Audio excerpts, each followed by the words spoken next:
வணக்கம் ஸ்டூடெண்ட்ஸ், welcome to Bodhimaram academy YouTube channel. Today நம்ம வந்து டே 23 டாபிக் பார்க்க போகிறோம். கார்பன் அண்டு அதன் சேர்மங்கள், carbon and it's compounds. So நீங்கள் 10th 12th 11th எது படிக்கிறதாலும் சரி, டிஎன்பிசி டெட்டு சிடெட்டு படிக்கிறதாலும் சரி, டாபிக் வந்து சேமாக தான் இருக்க போகுது. ஸோ நம்ம 25 ரொம்ப அதிகமாக பார்க்காம ஒரு 25 பார்க்கும்போது உங்களுக்கு அந்த டைமுக்குள்ளேயும் படிக்க முடியும், கன்சிஸ்டண்டாக படிக்க முடியும். ஒரு நாளைக்கு ஹாஃப் அன் ஹவர் அப்படின்னு சொல்லிட்டு ஒரு கன்சிஸ்டண்டாக உங்களால் படிக்க முடியும். அதுக்கு தான் நம்ம இந்த சேனலே நம்ம வீடியோ நிறைய போடுறோம். ஸோ இதுதான் என்னுடைய வாட்ஸ்அப் நம்பர். நீங்கள் உங்களோட டவுட்ஸு, ஆன்லைன் கிளாஸ் வேணும்னா நீங்கள் கேட்டுக்கலாம். ஆன்லைன் கிளாஸ் நம்ம கண்டக்ட் பண்ணி தான் இருக்கோம். சரிங்களா? ஓகே, இந்த டாபிக் உள்ள ஒன் வேர்ட் பார்க்கலாமா? 21 வேர்டுக்குள்ள. ஓகே, ஃபர்ஸ்ட் பேஜ் போகலாம். Question number 1, what is the atomic number of carbon? கார்பனின் அணு எண் என்ன? ஏன்னா கார்பன் தான் எல்லாத்துலேயுமே இருக்கு, அதனால கார்பனுடைய அணு எண்ணை மேக்ஸிமம் கேட்பாங்க. ஸோ ஆன்சர் வந்து 6. தனிம வரிசை அட்டவணையில் 6வது இடத்தில் உள்ள கார்பன் அதன் உட்கருவில் 6 புரோட்டான்களை கொண்டுள்ளதால் அதை நம்ம வந்து அணு என்ன அர்த்தம்? புரோட்டான்கள் உள்ளது, அப்படிதானே? அதனால நம்ம வந்து 6 அப்படிங்கிறத நம்ம சொல்லியிருக்கோம். ஓகே, கார்பனுக்கு வந்து நம்ம இதை சொல்லியிருக்கோம். So carbon is the 6th element in the periodic table with 6 proton in its nucleus. இது கிளியரா? ஓகே, இதை பார்த்து வச்சுக்கோங்க. Okay, next question. Second question, which property of the carbon allows it to form long chains of atoms? நீண்ட சங்கிலி தொடர் சேர்மங்களை உருவாக்கும் கார்பனின் பண்பு எது அப்படின்னா கேட்டனேஷன், சங்கிலி தொடராக்கம் அப்படின்னு சொல்லிட்டு. சரிங்களா? சங்கிலி தொடராக்கம், அதில் சங்கிலின்னு பேர் வந்ததுனால தமிழில் ஈஸி, சங்கிலி தொடராக்கம். ஸோ இங்கிலீஷில் கேட்டனேஷன். ஒரே தனிமத்தின் அணுக்கள் தங்களுக்குள்ள சகப்பிணைப்பினால் இணைந்து ஒரு நீண்ட சங்கிலியை போல உருவாக்கும் பண்பு தான் இது. Catenation is the ability of an atom to form covalent bonds with other atoms of the same element. சரிங்களா? சேம் எலமெண்ட் தான் அதர் ஆட்டம் இருக்கக்கூடியது. சரிங்களா? ஸோ அதர் ஆட்டத்தை கூட கோவலன்ட் பாண்டை மேக் பண்ணி ஒரு செயின் ஃபார்ம் பண்ணுது, அதான் கேட்டனேஷன், சங்கிலி தொடராக்கம். Question number 3, which of the following is the hardest natural substance? பின் வரவனொன்று இயற்கையிலேயே மிக கடினமான பொருள். கிராஃபைட், கோல், டைமண்ட், புல்லரின்கள் அப்படின்னு போட்டிருப்பாங்க. புல்லரின்ஸ். சரிங்களா? ஸோ டைமண்ட் தான் ரொம்ப ஹார்டஸ்ட். வைரம் என்பது கார்பனின் புற வேற்றுமை வடிவம். இதில் அணுக்கள் நான்முக அமைப்பில் வலிமையாக பிணைக்கப்பட்டுள்ளன. Diamond is an allotrope of carbon with atoms arranged in a rigid 3D tetrahedral structure. டெட்ரானா 4, டெட்ராஹெட்ரல் ஸ்டேப்ல இருக்கு. 3D ரிஜிட் 3Dல புற வேற்றுமை வடிவம். சரிங்களா? அலோட்ரோப் ஆஃப் கார்பன், இது தெரியும். Question number 4, which allotrope of carbon is a good conduct of electricity? ஏன்னா கார்பனுடைய புற வேற்றுமை வடிவங்கள் நிறைய இருக்கு. அதுல அவங்க என்ன கேட்கறாங்கன்னா conduct of good conduct of electricity, மின்சாரத்தை நன்கு கடத்தும் கார்பனை புறவேற்றுமை வடிவம் அப்படின்னு பார்த்தீங்கன்னா டைமண்ட், கோக்கு, கிராஃபைட், சார்கோல் போட்டிருப்பாங்க. ஸோ கிராஃபைட் தான் கரெக்டான ஆன்சர். கிராஃபைட்டோடைய அறுகோண அடுக்களில் உள்ள கற்றோ எலக்ட்ரான்களை மின்சாரத்தை கடத்த உதவுகின்றன. Graphite has free electron in its hexagonal layers that allow electricity to flow. Okay, next question. Question number 5, the valency of carbon is? கார்பனின் இணைதிறன். ஃபர்ஸ்ட் பார்த்தது அட்டாமிக் நம்பர், இணைதிறன் அப்படிங்கிறது இது வேலன்சி. சரிங்களா? ரெண்டுமே பார்த்துக்கணும், மாற்றி கூட. ஆனால் இது 4. நிறைய பேர் இதெல்லாம் கன்ஃபியூஷன், அதுக்கு 4 போட்டுருவாங்க. சரிங்களா? 4 கார்பனின் இணைத்திறன் 4. கார்பன் தனது வெளிவட்டத்தில் 4 எலக்ட்ரான்களை கொண்டுள்ளதால் 4 பிணைப்புகளை உருவாக்கும் திறன் கொண்டது. சரிங்களா? Carbon has 4 electron in its outermost shell and can form 4 bonds. Okay, next question போலாம். 6, which gas is primarily responsible for the greenhouse effect? பசுமை இல்ல விளைவுக்கு முதன்மையாக காரணமான வாயு எதுன்னு பார்த்தீங்கன்னா nitrogen, oxygen, carbon dioxide, argon போட்டிருப்பாங்க. Carbon dioxide, CO2. Carbon dioxide வளிமண்டலத்தில் வெப்பத்தை தக்க வைப்பது மூலம் புவி வெப்பமடைதலுக்கு காரணமாகிறது. Carbon dioxide traps heat in Earth's atmosphere leading to global warming. இந்த கேஸ் பத்தி தெரியும். Question number 7, the main component of natural gas? இயற்கை வாயுவின் முக்கிய கூறு அப்படின்னு பார்த்தீங்கன்னா மீத்தேன் தான். இயற்கை வாயுவில் சுமார் 90% மீத்தேன் வாயு தான் நிறைந்துள்ளது. Okay, methane CH4 makes up about 90% of natural gas. So methane தான் முக்கிய கூறு, main compound. Okay, right. Question number 8, which carbon compound is known as marsh gas? சதுப்பு நில வாயு. ஏன்னா மார்ஸ் கேஸுக்கு இன்னொரு பேர் இருக்கு, சதுப்பு நில வாயு என்று அழைக்கப்படும் கார்பன் சேர்மம் எது அப்படின்னா அதுதான் மீத்தேன். சரிங்களா? Carbon compound is known as marsh gas methane. சதுப்பு நிலங்களில் சிதைவுறுதல் மூலம் மீத்தேன் உருவாவதால் இது சதுப்பு நில வாயு எனப்படுகிறது. Methane is produced naturally in wetlands and swamps through decomposition. இது கிளியர் ஆயிட்டா? Question number 9. What is the formula of benzene? பென்சீனோட வேதியியல் வாய்ப்பாடு என்ன அப்படின்னா ரொம்ப ஈஸி. C6H6. பென்சீன் என்பது 6 கார்பன் 6 ஹைட்ரஜன் அணுக்களை கொண்ட ஒரு வளைய hydrocarbon benzene. Benzene is a cyclic hydrocarbon with 6 carbon and 6 hydrogen atoms. Question number 10. Buckminster fullerene contain how many carbon atoms? Buckminster fullerene எத்தனை கார்பன் அணுக்களை கொண்டுள்ளதுனா 60, 60. Okay, clear? இது clear ஆயிட்டா? C60 என்பது 60 கார்பன் அணுக்கள் கால்பந்து வடிவில். ஒரு அந்த நம்ம கால்பந்து ஃபுட்பால் பார்ப்போம், அதில் கருப்பு அண்ட் ஒயிட்லாம் இருக்குமோ அதே மாதிரி ஒரு 60ன்னா நினைச்சுக்கோங்க. 60 கார்பன் ஆட்டம் இருக்கும் கால்பந்து வடிவில் அடுக்கி வைக்கப்பட்ட ஒரு மூலக்கூறாகும். C16 is a spherical molecule made up of 60 carbon atoms arranged like a football. Question number 11. Which form of carbon is used as a lubricant in heavy machinery? இது ரொம்ப இம்பார்ட்டன்ட் கொஸ்டின், நிறைய பேருக்கு தெரியாத ஒரு கொஸ்டின். இது வந்து ரொம்ப ரேரா வந்து நம்ம படிச்சு வச்சிருப்பாங்க. கனரக இயந்திரங்களை உயவு பொருளாக லூப்ரிகண்டா பயன்படுத்தப்படும் கார்பனுடைய வடிவம் என்ன? Graphite, diamond, anthracite, lamp black அப்படின்னு போட்டுப்போம். நிறைய பேர் ஆந்த்ரசைட்டோ லேம்ப் பிளாக்கோ நினைப்பாங்க, ஆனா அதுதான் இல்ல, கிராஃபைட். கிராஃபைட் ரொம்ப இம்பார்ட்டன்ட் முன்னோடு. கிராஃபைட்டோடைய அந்த நழுவும் தன்மை கொண்ட அடுக்குகள் சிறந்த உயவு பொருளாக செயல்படுகின்றன. The slippery layers of graphite make it an excellent dry lubricant. கிளியரா? ரொம்ப இம்பார்ட்டன்ட், நோட் பண்ணிக்கோங்க. Question number 12. Saturated hydrocarbon are also known as நிறைவுற்ற, சேச்சுரேட்டட்னா நிறைவுற்ற ஹைட்ரோகார்பன் இவ்வாறு அழைக்கப்படுகின்றன ஆல்கேன்ஸ்.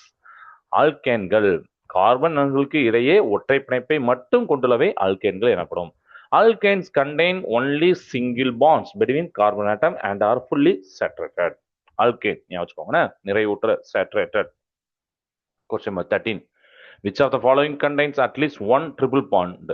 பின்வருவற்றில் குறைந்தபட்ச ஒரு முப்பிணைப்பை கொண்டது எது? ஆல்கைன்ஸ், ஆல்கீன்ஸ், ஆல்கைன்ஸ், ஆல்கஹால் அப்படின்னு கொடுப்பாங்க. குறைந்தபட்சம் ஒரு முப்பிணையை கொண்டிருந்தது பார்த்தீங்கன்னா ஆல்கைன்ஸ், ஆல்கைன்கள். ஆல்கைன்கள் என்பவை கார்பன்களுக்கு இடையே முப்பிணைப்பை கொண்ட நிறைவுறா. சரிங்களா? இது வந்து நிறைவுறா, அதாவது அன்சாச்சுரேட்டட் நிறைவுறா ஹைட்ரோகார்பன் ஆகும். Alkynes are unsaturated hydrocarbon characterized by the carbon carbon triple bond. Okay, question number 14. The superior quality of the coal with high carbon content is அதிக கார்பன் அளவை கொண்ட மிகச்சிறந்த நிலக்கரி. நிலக்கரி நமக்கு தெரியும், ஆனா அதுலேயே சிறந்த நிலக்கரி, அதாவது அதிக கார்பன் அளவை கொண்ட அப்படின்னு ஒண்ணு இருக்கு, அதுதான் சிறந்த நிலக்கரிமாங்க. அது எது? Peat, bituminous, lignite, anthracite. ஆந்த்ரசைட்ல பாத்தீங்கன்னா 90% அதிகமான கார்பனை கொண்டுள்ளதால் அது அதிக வெப்பாற்றலை தருகிறது. அதனால அது வந்து மிகச்சிறந்தன்னு சொல்றோம். Anthracite contains over 90% of carbon and provides the most heat energy among coal types. Okay, right now. Question number 15. Which compound is the main constituent of LPG? நம்ம வீட்டில் LPG சிலிண்டர் யூஸ் பண்ணுவோம் அப்படின்னா LPG சிலிண்டரில் உள்ள முக்கிய கூறு என்ன அப்படின்னா பியூட்டேன். ஓகே, பியூட்டேன் போட்டுக்கோங்க. திரவமாக்கப்பட்ட பெட்ரோலிய வாயுவில் புரோப்பேன் மற்றும் பியூட்டேன் முக்கிய கூறுகளாக உள்ளன. லிக்விட் பெட்ரோலியம் கேஸ், அதான் எல்பிஜி, அதான் திரவமாக்கப்பட்ட பெட்ரோலிய வாயு அப்படின்னு சொல்லியிருப்பாங்க. சரிங்களா? Consist mainly of propane and butane. ரொம்ப இம்பார்ட்டன்ட் ஒன்று. Question number 16. Acetic acid is the common name for. இது நம்ம முன்னாடி பழைய வீடியோவில் இருக்கு, மேபி அதை பார்த்துறவங்களுக்கு ஈஸியாக இருக்கும். அசிட்டிக் அமிலத்தோட ஐயுபாக் வேதியியல் பெயர்னு பார்த்தீங்கன்னா எத்தனாயிக் ஆசிட். எத்தனாயிக் அமிலம் சொல்லுவாங்க, அசிட்டிக் அமிலம், அசிட்டிக் ஆசிட்னு சொல்லுவாங்க. ஸோ ரெண்டுமே ஒன்று தான். வினிகரில் காணப்படும், ஏன்னா வினிகர்ல அது அசிட்டிக் அமிலம் இருக்கும். அசிட்டிக் அமிலத்தோட ஐயுபாக் பேர் எத்தனாயிக் அமிலம். Ethanoic acid is the IUPAC name for acetic acid commonly found in vinegar. 3 ஒன்று இதிலே வந்துடுது. Okay, question number 17.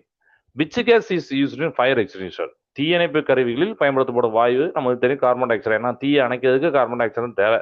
Carbon di oxide காற்றை விட கனமானது என்பதால் ஆக்சிஜன் விநியோகத்தை தடுத்து தீயை அணைக்கிறது. CO2 is heavier than air and cuts off the oxygen supply to extinguish fire. அடுத்த question number 18. The process of converting solid coal into liquid fuel is called. திட நிலக்கரியை திரவ எரிபொருளாக மாற்றும் முறை. சரிங்களா? திரவமா மாற்றக்கூடியதான் லிக்விஃபேஷன், திரவமாக்கல். நிலக்கரி திரவமாக்கல் மூலம் நிலக்கரியிலிருந்து செயற்கை எரிபொருட்கள் தயாரிக்கின்றன. Coal liquefaction produces synthetic liquid fuels from solid coal. அந்த சாலிட் கோல்ல இருந்து லிக்விட் ஃபியூலா மாற்றுவாங்க. நிலக்கரி திரவமாக்க அந்த முறை, அதுதான் லிக்விஃபேஷன். அது வந்து நிலக்கரி, திட நிலக்கரியிலேருந்து செயற்கை எரிபொருள் நமக்கு வந்து தயாரிப்பாங்க. Okay, right. Next question number 19. Carbon monoxide is dangerous because it's binds with. Carbon monoxide danger நமக்கு தெரியும். எதனுடன் இணைவதால் அபாயமானதுன்னா ஹீமோகுளோபின் கூட இணைவதால். அது நம்ம சுவாசிக்கும் போது ஹீமோகுளோபின் இணைஞ்சா அது நம்மளுக்கு டேஞ்சரஸ். கார்பன் மோனாக்சைடு ஆக்சிஜனை விட எளிதாக ஹீமோகுளோபின் இணைவதால் மூச்சு திறன் ஏற்படுகிறது. Carbon monoxide binds with haemoglobin more easily than oxygen causing suffocation. சரிங்களா? Question number 20. What is the bond angle in a methane molecule? Methane மூலக்கூறின் பிணைப்பு கோணம். இதுவும் ஒரு இம்பார்ட்டன்ட் கொஸ்டின். ரொம்ப ரேரா நம்ம நிறைய பேர் தெரிஞ்சு வச்சுப்பாங்க. மீத்தேன் மூலக்கூறின் பிணைப்பு கோணம். கோணம் அதுல எங்கேயா வந்தது அப்படின்னா இதான் ஆன்சர். 109.5 degree, 109.5 degree. சரிங்களா? மீத்தேன் 4 முக அமைப்பை கொண்டுள்ளதால் அதன் பிணைப்பு கோணம் 109.5 டிகிரி ஆகும். Methane has a tetrahedral geometry with a bond angle of 109.5 degree. Question number 21. Ethanol is commonly known as. Ethanol பொதுவாக எவ்வாறு அழைக்கப்படுகிறது? எத்தனால் பார்த்தீங்கன்னா தானிய ஆல்கஹால், கிரெயின் ஆல்கஹால். அதுக்கு இன்னொரு பேர் இருக்கு, கிரெயின் ஆல்கஹால். இதுவும் ஒரு ரொம்ப இம்பார்ட்டன்ட் கொஸ்டின். ஏன் கிரெயின் ஆல்கஹால்னு சொல்றாங்கன்னா சர்க்கரை மற்றும் தானியங்களை நொதிக்க செய்வதன் மூலம் எத்தனால் தயாரிக்கப்படுகிறது. Ethanol is often produced from fermentation of sugar and grains. அதனால தான் அது தானிய ஆல்கஹால் அப்படின்னு சொல்றாங்க. கிரெயின் ஆல்கஹால் எத்தனால சொல்றாங்க. நம்ம இப்போ பெட்ரோல கூட அது சேர்க்குறாங்க எத்தனால. Okay, question number 22. Who discovered fullerenes a new allotrope of carbon? நம்ம முன்னாடியே பார்த்தோம், புல்லரிங் 60 கார்பன் பார்த்தோம். அந்த புல்லரிங்ல கண்டறிந்தீர்கள் அப்படின்னு கேட்டிருப்பாங்க. ஸோ கிராஃபின், அப்புறம் carbon nano tubes, carbon nano குழாய்கள், புல்லரின்ஸ் வந்து கர்ல், குரோட்டோஸ், மலை, அப்புறம் டைமண்ட், இந்த மாதிரி கொடுத்துருக்காங்க. பட் உங்களுக்கு வந்து அதில் ஆன்சர் வந்து பேர் பார்த்தீங்கன்னா கண்டறிந்தவர்கள் யாருன்னு ஈஸியாக சொல்லிடலாம். புல்லரின்ஸ் வந்து கர்ல், குரோட்டோஸ், மேலே அப்படிங்கிற மாதிரி நம்ம கொடுத்துருக்கோம். சரிங்களா? புல்லரிங்களை கண்டறிந்ததுக்காக ராபர்ட் கர்ல், ஹரால்டு குரோட்டோ மற்றும் ரிச்சர்ட் ஸ்மாலி ஆகியோருக்கு நோபல் பிரைஸ் வழங்கப்பட்டது. They were awarded the Nobel prize for the discovery of fullerene allotrope of carbon. Okay, question number 23. Sorry, dry ice is a solid form of. நம்ம முன்னாடி இதை பழைய வீடியோலையும் நம்மகிட்ட இருக்கின்றோ இதே ஒன்னோடு. உலர் பனிக்கட்டி என்பது எதன் திட வடிவம் பார்த்தீங்கன்னா கார்பன் டை ஆக்சைடோடைய திட வடிவம். சரிங்களா? உலர் பனிக்கட்டி. ஓகே, ஏன்னா கார்பன் டை ஆக்சைடோட திட வடிவம் தான் உலர் பனிக்கட்டி. கார்பன் டை ஆக்சைடு கேஸ், அதோட திட வடிவம் தான் உலர் பனிக்கட்டி, ட்ரை ஐஸ். அது போட்டுடலாம். திடநிலை கார்பன் டை ஆக்சைடு நேரடியாக வாயுவாக மாறுவதால் இது உலர் பனிக்கட்டி எனப்படுகிறது. Solid carbon dioxide is called dry ice because it sublimates directly into gas. Okay, ஏன்னா உலர் பனிக்கட்டி வந்து டைரக்டா லிக்விடா மாறாது, கேஸா மாறும். அதனால அப்படி சொல்றாங்க. திடநிலை கார்பன் டை ஆக்சைடு நேரடியாக வாயுவாக மாறுதுன்னு சொல்லிட்டு உலர் பனிக்கட்டி. Okay, question number 24. The general formula for alkenes. நம்ம அல்கைன்ஸ், அல்கைன் அப்படிலாம் பார்த்தோம். இப்போ அல்கீன்களின் பொதுவான வாய்ப்பாடு பார்த்தீங்கன்னா CnH2n. அல்கீன்கள் என்பவை இரட்டை பிணைப்பை கொண்ட நிறைவுறா ஹைட்ரோகார்பன் ஆகும். Alkenes are unsaturated hydrocarbons containing one carbon carbon double bond. ஒரே ஒரு இரட்டை பிணைப்பு இருக்கும், நிறைவுறா அன்சாச்சுரேட்டட் ஹைட்ரோகார்பன் கொண்டுள்ளது. Okay, last question, question number 25. Which enzyme converts sugar into ethanol during fermentation? Which enzyme? சர்க்கரையை எத்தனாலாக மாற்றும் நொதி எது அப்படின்னா ஜைமேஸ். அதில் அமலேஸ், பெப்சின் எல்லாம் சொல்லிப்பாங்க. அதில் கன்ஃபியூஷன் மாதிரி ஜைமேஸ். சரிங்களா? சர்க்கரையை எத்தனாலாக மாற்றும், sugar into ethanol during fermentation. ஈஸ்டில் உள்ள சைமேஸ் நொதி குளுக்கோஸை எத்தனால் மற்றும் கார்பன் டை ஆக்சைடாக மாற்றுகிறது. Zymase enzyme in yeast converts glucose into ethanol and carbon dioxide. சரிங்களா? ஸோ சைமேஸுங்கிற அந்த நொதியை ஞாபகம் வச்சுக்கோங்க. ஸோ 25 ஒன் வேர்டு இதில் பார்த்தோம் இந்த டாப்பிக்கில். ஓகே, இது வரைக்கும் பார்த்துருந்தீங்கன்னா ரொம்ப தேங்க்ஸ். இதை நோட் பண்ணிக்கோங்க. எந்த டவுட்னாலும் வாட்ஸ்அப்பில் கேளுங்க, நான் உங்களுக்கு எக்ஸ்பிளைன் பண்ணுறேன். அதை ஆன்லைன் கிளாஸ் வேணாலும் நம்ம கண்டக்ட் பண்ணுறோம். Okay, 11th 12th physics, chemistry, maths, 10th யாருக்குனாலும் அண்ட் டெட்டு சிடெட் படித்தவங்களுக்கும் நம்ம கண்டக்ட் பண்ணுறோம். ஓகே ஸ்டூடெண்ட்ஸ், நம்ம வந்து நெக்ஸ்ட் கிளாஸில் இன்னொரு டாபிக் பார்ப்போம். தேங்க்ஸ் ஃபார் வாட்சிங்.